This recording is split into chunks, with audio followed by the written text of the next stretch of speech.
한참 지나고 보면은 어디 들어보지도 못한 무슨 대부, 무슨 유동화 전문회사 이런 데 이제 채권이 넘어가 있기 때문에 네. 못 찾을 가능성이 있는 거죠.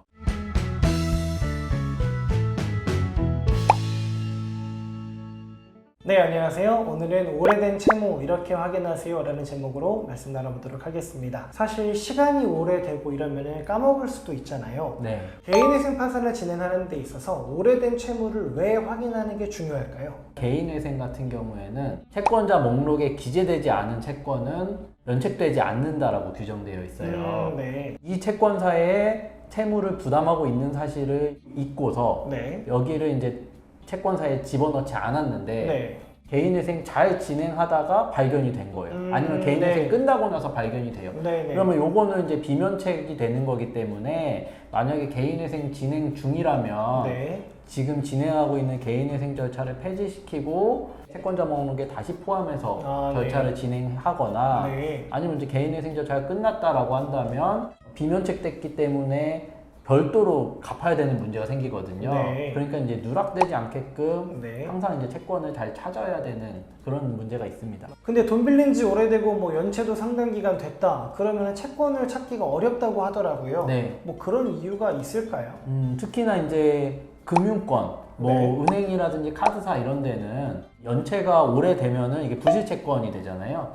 채권사가 계속 보유하는 게 아니라 네. 대부업체라든지 아니면은 뭐 유동화 전문회사라든지 이런 데에 이제 채권을 매각하거든요. 네. 예를 들어 국민은행에서 돈을 빌렸는데 네. 한참 지나고 보면은 어디 들어보지도 못한 무슨 대부, 무슨 유동화 전문회사 이런 데에 이제 채권이 넘어가 있기 때문에 네. 못 찾을 가능성이 있는 거죠. 그러면 오래된 채무를 찾는 게 되게 중요한 것 같은데 어떻게 찾을 수 있을까요? 이제 크게 5가지 정도를 제가 좀 말씀드리려고 하는데 네. 첫 번째로는 독촉장, 우편물, 문자. 네. 나는 국민은행에서 돈을 빌렸다 하더라도 독촉장이나 문자가 국민은행이 아닌 채권을 이제 넘겨받은 데서 올 네. 수가 있기 때문에 네. 그렇게 확인할 수가 있을 것 같고, 두 번째로는 어떤 은행이나 뭐 대출 기관에 돈을 빌렸으면 네. 거기가 어딘지 알고 계실 거잖아요. 그쵸. 그러면 네. 거기에 이제 연락하셔가지고 네. 내 채권이 혹시 어디로 매각됐는지를 파악해 네. 보시는 방법. 네. 그리고 세 번째로는 법원에서 이제 내 앞으로 진행된 사건 번호를 확인을 해보면 가능하고, 네. 그다음에 네 번째로는 뭐 신용조회를 또 해보는 방법도 있어요. 네. 그리고 마지막으로는 신용회복위원회를 통해서도 이제 확인할 수 있는 방법은 있습니다. 네. 그럼 하나씩 한번 살펴보도록 할게요. 연체가 오래되신 분들은 아무래도 뭐 계속 연락 오고 찾아온다고 하고 실제로 찾아온 경험도 있고 하니까 네네. 실제 본인이 거주하고 있지 않은 데다가 주민등록을 이렇게 두시는 경우가 맞아요. 많죠. 네. 네. 그러니까 이제 그 주소 아니면은 이제 금융권이 파악하고 있는 주소로 네. 찾아가 보셔서 거기 이제 우편함에 우편물이 이제 쌓여 있을 수 있거든요. 네. 이제 나한테 이제 우편을 보낸 사람이 누군지 일단 그렇게 해서 확인해 보실 수 있고, 네. 다만 이제 여기서 주의하셔야 되는 거는 신한신용정보, 뭐 고려신용정보 이런 데서도 이제 독촉장이 오는데 네. 여기는 채권자는 아니고 단순히 이제 채권 추심을 위임받은 업체이기 네. 때문에 네.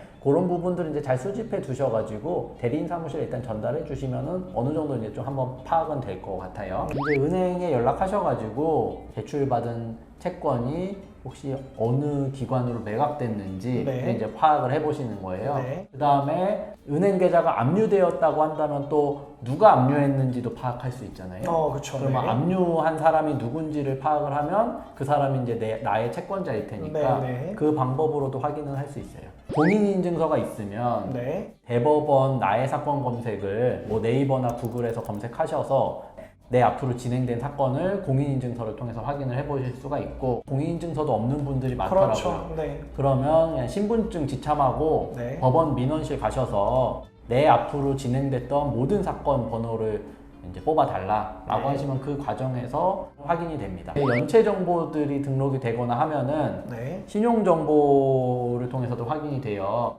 나이스 지킴이, 크레딧 포유, 올 크레딧이라는 사이트들이 있어요. 네네. 회원 가입하셔가지고 검색해 보시는 방법도 있습니다. 신용회복위원회에서도 금융회사하고 대부업체 사이에 채권이 매각되어서 네. 채권자가 변동된 이력들이 이제 기록이 남거든요. 그래서 네. 이제 신용회복위원회 홈페이지에서 네. 뭐 채권자 변동 시스템이라는 탭을 클릭하셔서 확인하시거나 네. 아니면 신용회복위원회 방문하셔가지고 확인하실 수도 있습니다. 오래된 채무 이렇게 확인하세요 라는 제목으로 잠시 말씀 나눴습니다. 관련해서 궁금한 점 있으시면 문의 주시면 답변 드리도록 하겠습니다. 고맙습니다.